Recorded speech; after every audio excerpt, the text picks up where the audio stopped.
So if you not have been up to date to Godot 4.4, here is the video that should be interesting to you. We're going to be taking a look at all the changes that has been made from August 26 up to today around 19 December. So I'm not going to be covering everything because Godot has some areas that I never have explored because Godot is quite big.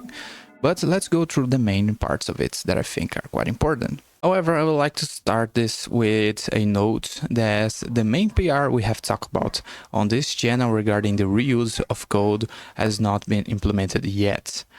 While this will be a lot useful for a project on the RTS journey to reuse code to build units and buildings, this yet has not been implemented. It has been talked and has been accepted officially inside of Godot, so the PR is being developed and will be implemented, I believe, for Godot 4.5 or forwards.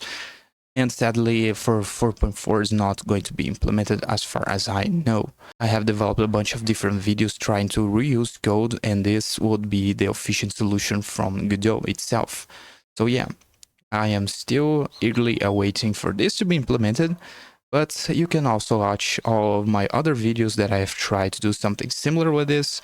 That is basically trying to reuse code for your objects to have multiple inheritance and basically allow you to do a lot of different code snippets to be used for different objects for basically the same thing. So developing code based on utility applications.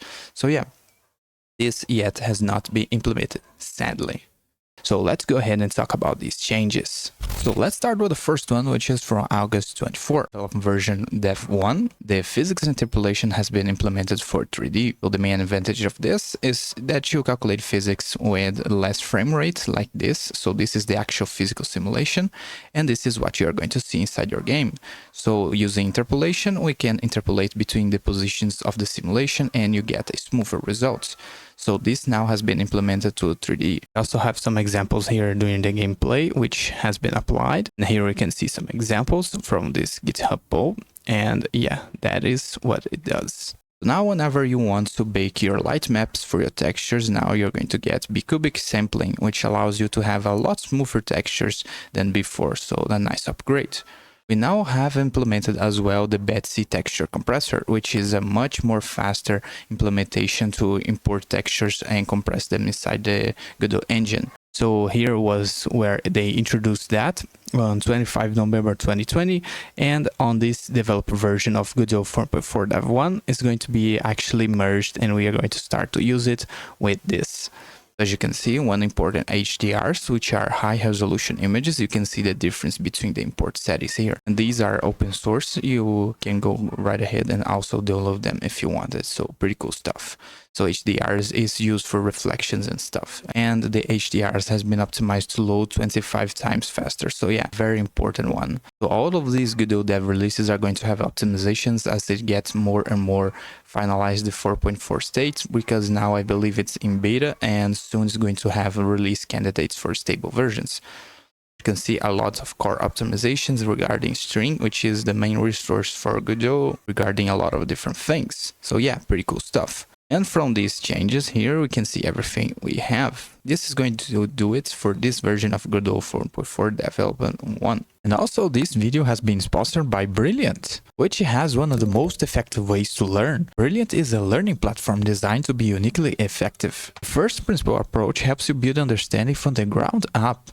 Every lesson is packed with interactive problem-solving activities, a technique that has been proven to be 6 times more effective than simply watching lecture videos, allowing you to learn by the most effective way. Brilliant also helps you with your critical thinking skills through problem solving, not by memorizing, so it allows you to build real knowledge based on specific topics. And also each lesson allows you to play with the concepts in real time. It is also going to take care of maintaining a learning habit program and tracking your progress across the app, which is going to help you a lot with your learner habits and your learning journey. So if you have not yet, check out what Brilliant has to offer. You can try everything Brilliant has to offer for free for full 30 days.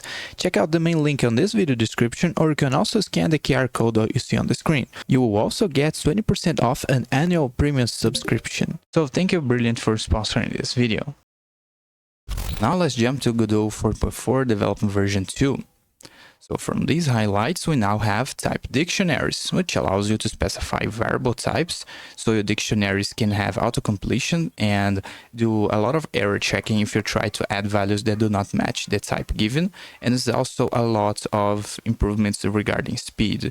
So this is very interesting news if you are using dictionaries inside of Godot. With the string name dictionaries, so string names have been introduced as well, and you declare string names by using this one right here. So you see this E before the string. This is actually stored as a reserved string name, so this is actually faster than if you use a string declare like this. The string names are more efficient regarding memory because whenever you use them, they are not stored on memory twice. Whereas whenever you type like this without this E here, you're going to see that this is not the same. If you type two strings with the same letters, it's going to have different storage inside your memory, because every time you type a string, it's going to store that in memory, while this one is reserved and shared among all the instances inside of your code. So this one is a little more cached and more optimized than simply using this type of string. So now we have implemented the string names for dictionaries, which would allow you a boost in performance. So yeah, pretty cool stuff. There's also improvement on project imports with less errors. Place that has many issues, and Godot is always trying to improve it. So as you can see, a lot of effort has been done with a lot of PRs, as you can see here. There's also some improvements to the visual shader. So one of the things I like to highlight is that animation mixer blend process has been optimized. So this in turn should allow you to have a faster time regarding with mixing animations, as you can see here. There's also now customization of navigation controls, which I think is quite important as well, which allows you to basically change how you move with your camera inside the editor. And there's a bunch of new options we can choose now with this new Godot version. There's also a QA compression for the audio resource for wave formats, which is pretty good, which basically is a more lightweight, more robust solution for the audio stream wave. Also, some unsupported files now are going to be shown inside of the doc on the inspector. So there's also now improvement on autocompletion. So autocompletion is always good to have improvements. As you can see, we have some improvements regarding the autocompletion of array and dictionary indices, which is something quite useful. So now have some improvements to the 3D skeleton preview whenever you have opened the importer window for assets that you have imported from Blender or any other 3D software. So pretty cool stuff as well. Navigation has been improving its performance for pathfinding, which is always interesting for our projects to have improvements to navigation. And as you can see here, based on the benchmarks, pretty cool stuff. Navigation has the improved performance on the A-star grid, so if you use this is also very important. We also have now the option to bake a mesh from a animated skeleton pose, which is pretty useful if you want to do some cool stuff, like let's say you want to be baking mods, you want to for graphic effects like these, or some type of tool that you make 3D characters and you want to export them for anything else you're going to need, you can use these functions as well. So yeah, this basically allows you to take a 3D snapshot of your current animated skeleton pose and bake it to another array mesh without duplicating the mesh itself. Let's also talk about the import-export from GTF using the custom annotation attributes from Blender. It basically allows you to import extra attributes as on the GTF 3D models inside of Godot. So here you can see inside of Blender, we can specify some custom properties inside of your object. And whenever we export it as the GOTF, you're going to get them inside of Godot as extra from metadata. So you can use this information inside of your code from the various different applications, such as to apply game logic or to import custom attributes from, let's say, texture materials, information, or some even things like game logic, like this is a weapon or this is a movable object, a dynamic object, and there's a bunch of stuff we can do with this. And here's the compile list for Godot 4.4 Dev 2, and those are the ones that I picked to talk about. So there's a lot of big changes inside that version as well. Now let's go ahead to the Godot version 4.4 development 3. So based on the highlights, now we have export button annotation, which basically allows you to generate buttons in the inspector for your two codes. So as you can see right here, which was something pretty cool that we always wanted to run code from the editor, whereas before you had to make a plugin to do that and couple it inside of the interface of Godot Inspector. So as you can see now, we can basically simply add simple buttons to your inspector using now the export to button annotation from Godot 4.4 Developer 3 version forwards. So yeah, this is going to improve a lot on your projects if you try to build assets or 3D worlds or the game logic based on the inspector tools here. And I also find that this is going to be very useful for games that we have to build some kind of interactions. I have a bunch of ideas for how this is going to be applied. So yeah, this should allow you to create tools for your game assets in the editor. So very useful stuff. Scene startup has now been improved for large projects. So up to 3 times of more speed when loading bigger projects. So this is always good news. Text shader has now been finally done for Godot. So whereas previously it was not possible to do this, now it has been implemented. And if we scroll down here, it has been merged and works as expected. So whereas previously I believe only for Godot 4.3.x had vertex shading, and vertex shading, as you can see, changes the style of the shading of your object, but its main usage is to improve performance by not doing calculations on the shader based on the pixel to do the shading, but by using the 3D vertex of your 3D object. So this should improve performance a lot if you are trying to do some type of optimization for a game. So this is also a visual art style if you're wanting to chase old retro games. If you want to build those type of games, sometimes you want to use vertex shading, and this is the effect it gets, but its main usage is for performance improvements. So yeah, pretty cool stuff. I have markers for animation now. I don't do animations inside of Godot. My 3D assets usually has animations from Blender, but this is also something very interesting if you're exploring animations inside of Godot. So yeah, based on these changes, these were the highlights from this version. So the Betsy algorithm now has also had a caching effect and BC1 compression support, which allows you to have a higher quality image. So if I switch between these two images, you can see the difference in quality between the compression algorithms. So as you can see, if I do a close-up like here, you're going to see the difference they have. So yeah, it's pretty a drastic difference with compression of textures. It is also a little bit faster than was previously. So yeah, great improvement. There's also a specific issue which was fixed. Here on this preview, I think it's a little bit easier to see. So notice this material behind the red object is actually displaying refractions as if it was behind the glass, which should not be possible. So as you can see, this was an issue that was fixed. Now, because the material is behind the 3D object, it should not refract that material. So now it's more accurate. So yeah, this has been fixed now and it's integrated into that Godot version forwards. So here is all the list of the changes for Godot 4.4 Developer 3. So yeah, there's a bunch of things that I also have not talked about, but I picked the ones that was the most interesting to me. Now let's jump ahead to Godot 4.4 Developer 4. Based on the highlights, we now have interacted in-game editing, which is almost something similar to what Unity does. Now it basically allows you to basically edit your game assets while you still are in the editor. You're going to see what it looks like on the game. So while the game is running, you're basically allowed to change anything you want. So pretty cool stuff that's going to basically allow you to do almost the same thing as Unity, I believe. We also now have collision detection ray to reposition objects in the scene. So it basically uses a raycast to position objects on your 3D scene. So if you are placing a lot of objects inside of your 3D scene, like an RPG or something, you should have a nicer time by placing objects using 3D physics ray. So yeah, pretty cool stuff as well. We also have some changes with Uber shading. So Uber shading is something that allows you to fix that basically some stutter issues that we have whenever a new shader was introduced inside of the engine. So whenever the engine displayed a new shader that the game has not yet shown, it would stutter a lot. So as you can see, whenever the game runs and a new shader has been introduced, we get some type of stutter. As you can see, whenever he shoots, or whatever the red light appears, we have a big stutter on the screen. That now has been fixed with the Uber shading, and it was a very big change inside of Godot, and it had a lot of work. But as you can see, now we should have not so any stutters regarding shading. So yeah, pretty cool stuff. It's going to basically cache all your shaders before running the game. And this also improves loading time because the shaders are already cached.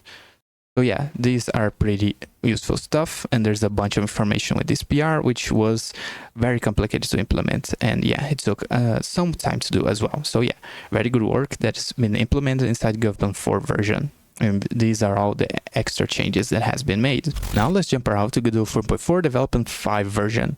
And let's see the highlights. So there's now UID support, which allows to basically encode all your scene assets inside of the projects and all the resources with universalized UID support.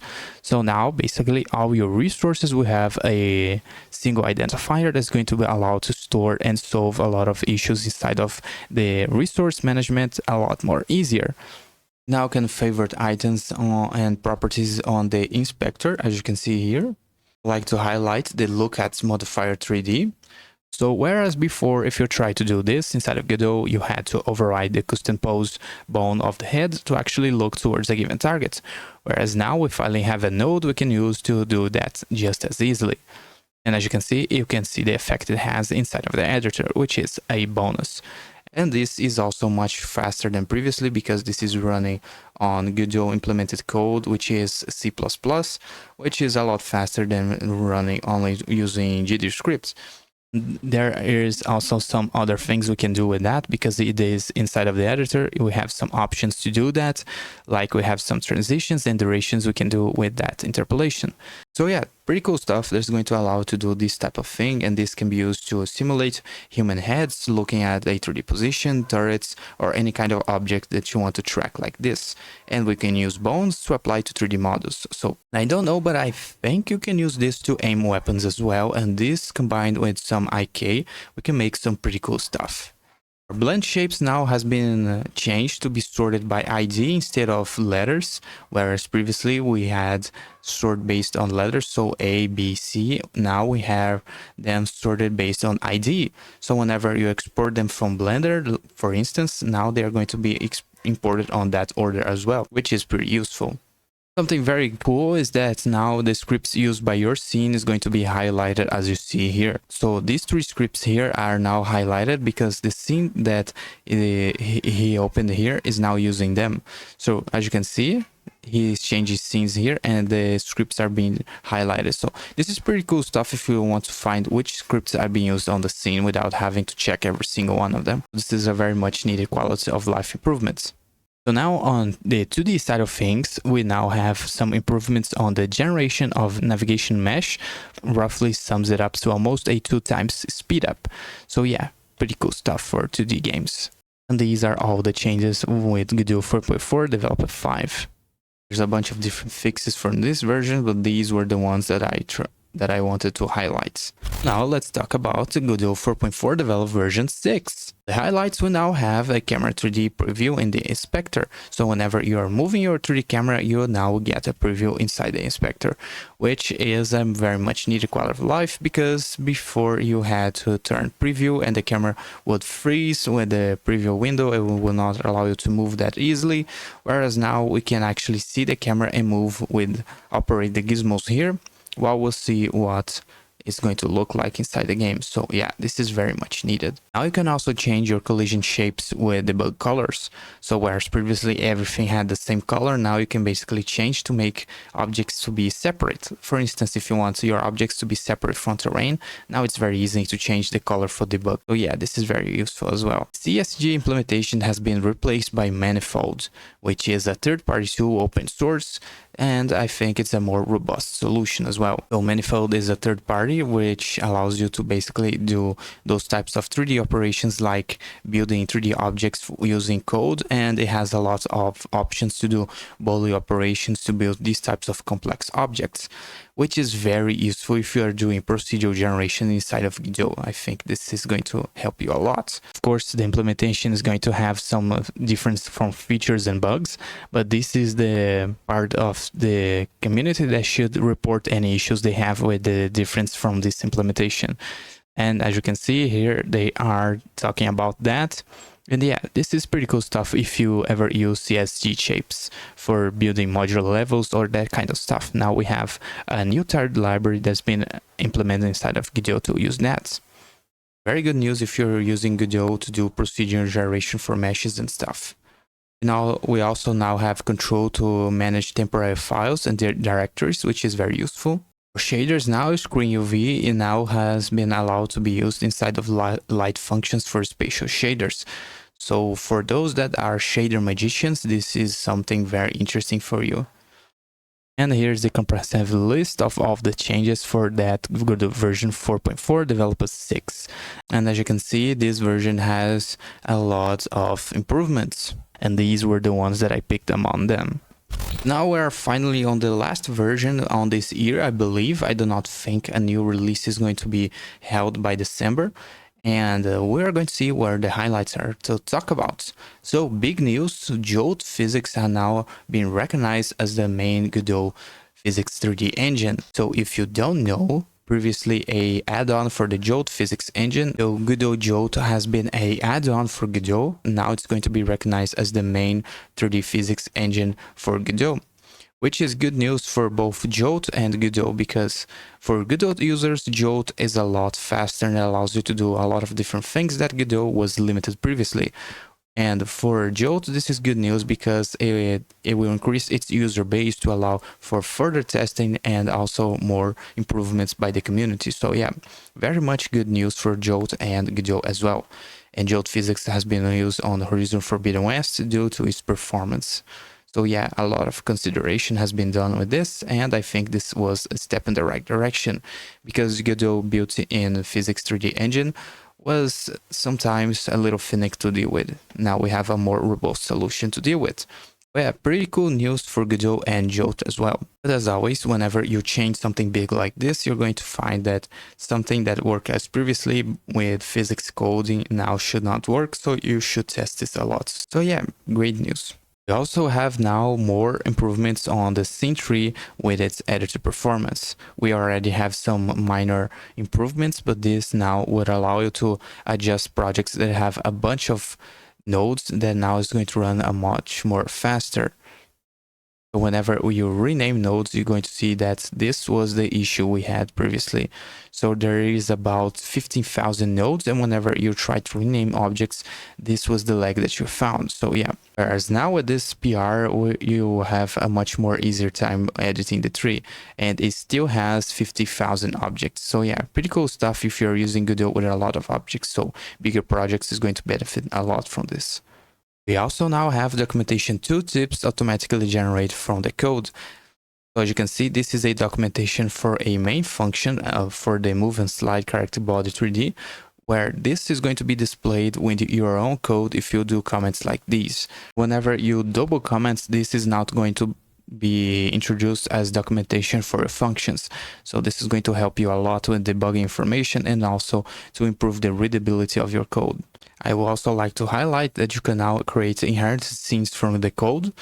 So whereas previously you had to do by the button, now it basically allows you to do this by code.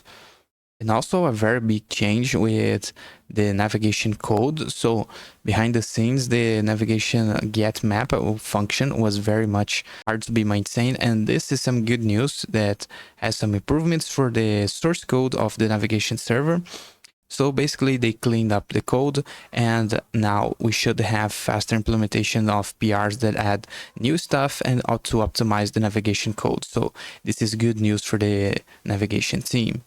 So yeah, there are a lot of changes, and these were the ones that I chose to highlight. So hopefully you found these changes useful, and I would highly recommend you to update your Godot versions to the newest one and see how they work on your project. Because whenever you change from a lot of versions, compatibilities sometimes break and your projects will need to be updated. So as soon as you update your project, you're going to benefit from all these new features, and you're going to have a much easier time maintaining your project for future Godot versions. So it's always nice to update your project, always stays up with the newest version of Godot. So yeah, those are the changes that I wanted to talk about. So hopefully you found this video useful, and I'll see you on the next one.